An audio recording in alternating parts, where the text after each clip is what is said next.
What up, Aurora? How you guys doing?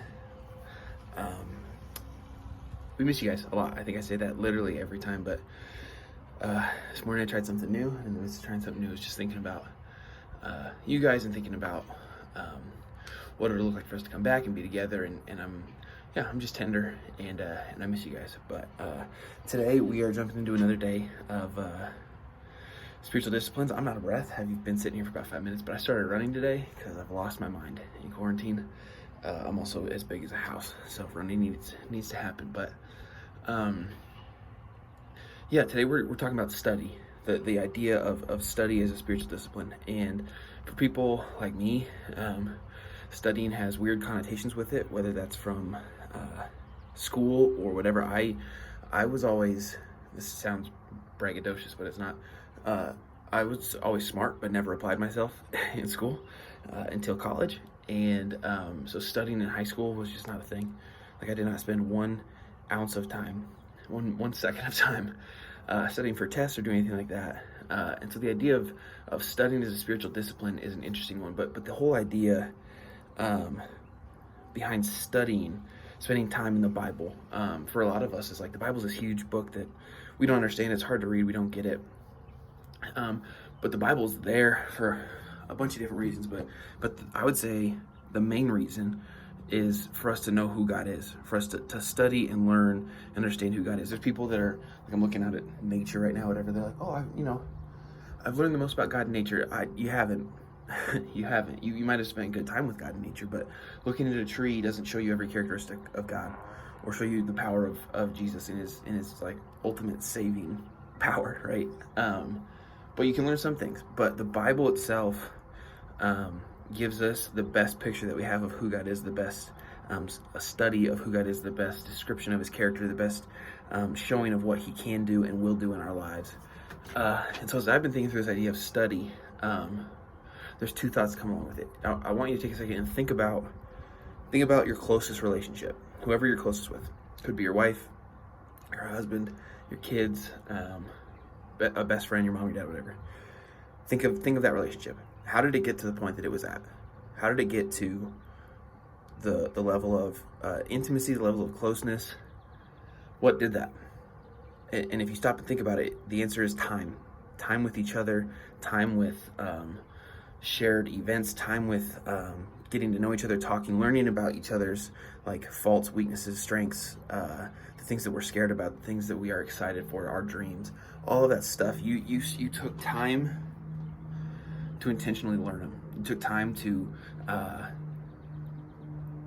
grow with each other. You took time to study them intentionally with the idea of getting to know them better. And so if you think about this idea of study and studying the Bible, what the point of it is, the idea of spending time with Jesus, spending time in the Bible, in what was written about Jesus and about God all throughout those pages, is to get to know him and to build that relationship and to take steps and to take time to get to know who God is. And there's a point to it. So like as we take chunks of Bible verses, as we take stories, as we take ideas and topics and thoughts and study them, the goal, it's great to have a bunch of knowledge, right? It's great to have a bunch of head knowledge, but until that moves to your heart, to that relationship, there's no, honestly, there's no real point to it unless you're trying to like argue with some religious jerks, which I love to do. Arguing's my love language.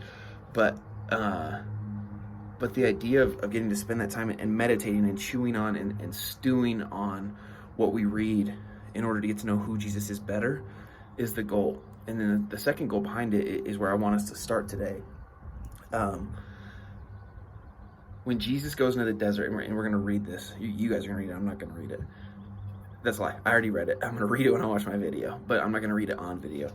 When Jesus goes into the desert and is tempted, Jesus doesn't rest on his own thought. Jesus doesn't rest on his strength, like his physical strength. It says he was in there for 40 days and 40 nights fasting, and he was hungry.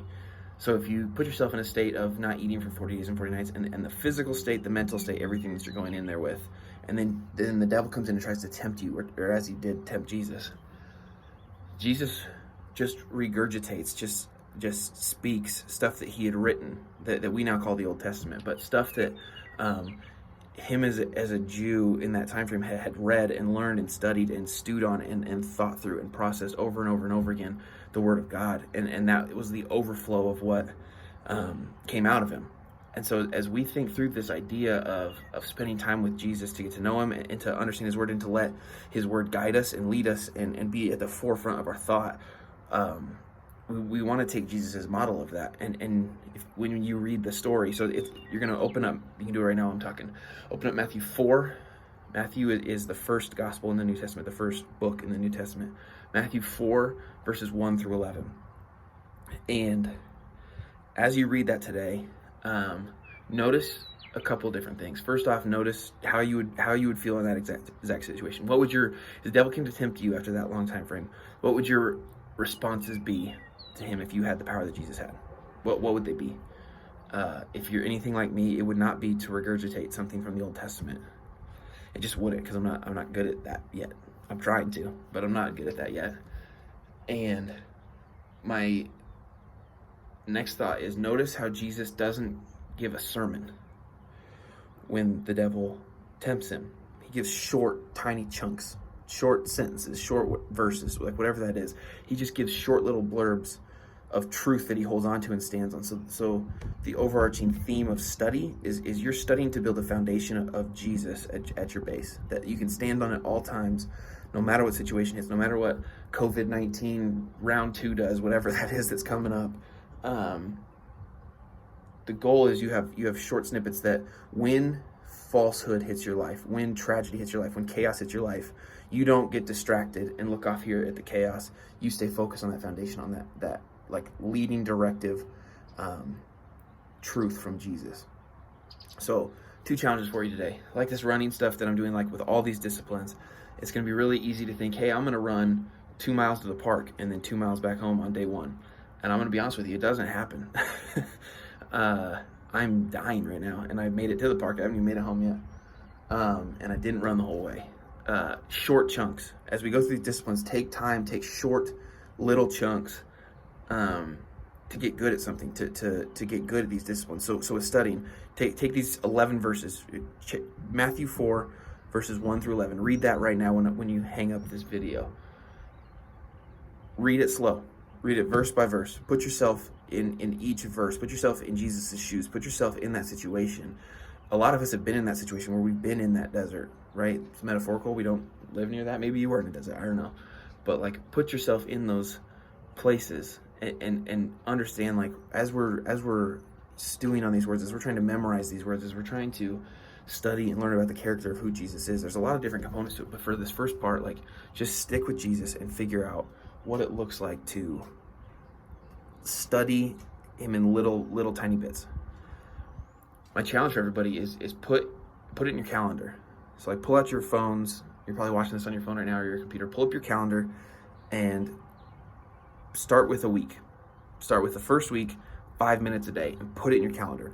So for me, that's when I wake up. When I wake up, I spend a short amount of time with Jesus. I read a little bit out of the Bible, and then I have this devotional book that I'm reading. But I spend a very short amount of time at the start. Because if I were to take an hour, I'm not going to retain what I read. I can spend time like prayer throughout the day with Jesus. At least that's what I'm like building towards, to have a full day of that. But you got to do it in chunks. That's what I'm trying to do. So with this studying, put in your calendars, hey, for 5 minutes, I'm going to study the Bible. Hopefully you've been doing that with our videos. We're trying to make them shorter so that way it's an easier, manageable, like as we work on these disciplines, you get these shorter time chunks. But put in 5 minutes for a week and push yourself. Do it every day. If you miss a day, don't beat yourself up. Don't shame yourself. Don't say like, oh, I'm terrible. I can't even do 5 minutes. No. You got the next day, and you got the next day, and you got the next day. And let's build this repetition, let's build this foundation of spending time with Jesus. And after week 1, we can revisit it. As we go through these next couple days of disciplines, we can revisit each and every discipline and each and every like little bit of time that we spend with Jesus. And after a while, you're going to look back weeks, months, years down the road and go, the foundation that we started back then for 5 minutes has built me to a spot where my connection with Jesus is stronger than ever before. So that's the goal. So today, your study homework is take those 11 verses and just read them. Maybe read them for 5 minutes over and over again. You finish the 11th verse, you go right back up to the first and read your way through.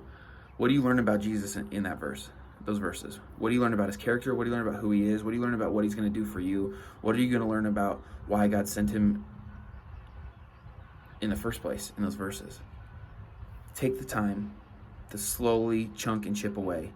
And in that time, we're going to study and learn more about Jesus and his character. I'm going to head back home. If you guys don't hear from me in a while, I am passed out on the side of Cherry Creek Trail. Running is not my friend, but I'm hoping, again, with the same discipline mentality, little chunks are going to build into a 2-mile chunk. Disgusting. Love you guys. Good luck with this. Reach out to us. Let us know how we can help. Reach out to us and let us know your successes. We want to know how you're doing and how things are progressively getting better for you as we dive more and more and more into studying who Jesus is. We love you guys. Bye.